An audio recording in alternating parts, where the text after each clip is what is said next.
De visioner, man har haft fra Brabrand Boligforening, ligger meget, meget tæt op af de visioner, man arbejder med i Panasonic, hvor man ønsker at lave så selvforsynede byer som overhovedet muligt. Målet med det her byggeri var, at vi ville bygge 75 super lavenergiboliger. Boligerne er selvproducerende på deres egen opvarmning og det varme vand. Det er mere økonomisk fordelagtigt, og det er også mere samfundsmæssigt en fordel. En af grundene til, at man vælger en energineutral løsning, som man har valgt her, det er, at det eneste større udfordring i dag i en boligforening, det er at holde energiniveauet nede og dermed priserne i ro. Huslejen har man styr på, men energiprisen kan man ikke styre. Her får man nogle tilfredse lejere, som har en fuldstændig stabil udgift til både bolig og opvarmning. Brabrand Boligforening sigter mod en CO2-neutral løsning, som de opnår ved hjælp af de her højeffektive varmepumper kombineret med solceller. Og samtidig opnår de jo en stor økonomisk besparelse for beboerne. Vi har stillet 5 Panasonic varmepumper op til at betjene 75 boliger, og hele projektet er et lavenergiprojekt, som er suppleret med solenergi. Det betyder, at det hele er energineutralt.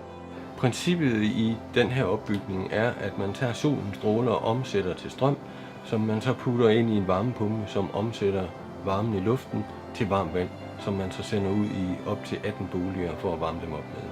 Der er et display, der viser, hvad er den daglige solcelleproduktion lige her nu. Hvor meget har den givet i alt i den tid, den har kørt. Hvor mange ton CO2 har vi undladt at smide ud i atmosfæren, mens det har været her. Og så kan hver brugergruppe, så går de og sammenligner lidt sig selv, og det har jo en rimelig god pædagogisk virkning på folk, at de faktisk kan følge med i, at det batter noget, det her. Varmepumper, det er fremtiden i Danmark, det er der ingen tvivl om, og specielt i ny lavenergibyggeri er varmepumper rigtig velegnet. Grundet at de har en rigtig høj virkningsgrad, når de producerer varme ved en lav fremløbstemperatur. Så derfor giver det kunderne en stor mulighed for at få en rigtig billig opvarmning og et rigtig sundt perspektiv i fremtiden. Og vi kan se, at den beregnede produktion, som der minimum skal til for at køre pumperne, der ligger vi 15-20% over. Så hvis pumperne ellers bruger den strøm, som de er forudsat til at bruge på et gennemsnitsår, så er vi sikre på at komme i mål med den vision, vi egentlig havde med at skabe nul energihus. De politiske venner i Danmark siger, at vi skal lægge vores energi om til strøm, og eftersom en varmepumpe bruger strøm, så kan det kun være stor fremtid i sådan løsninger.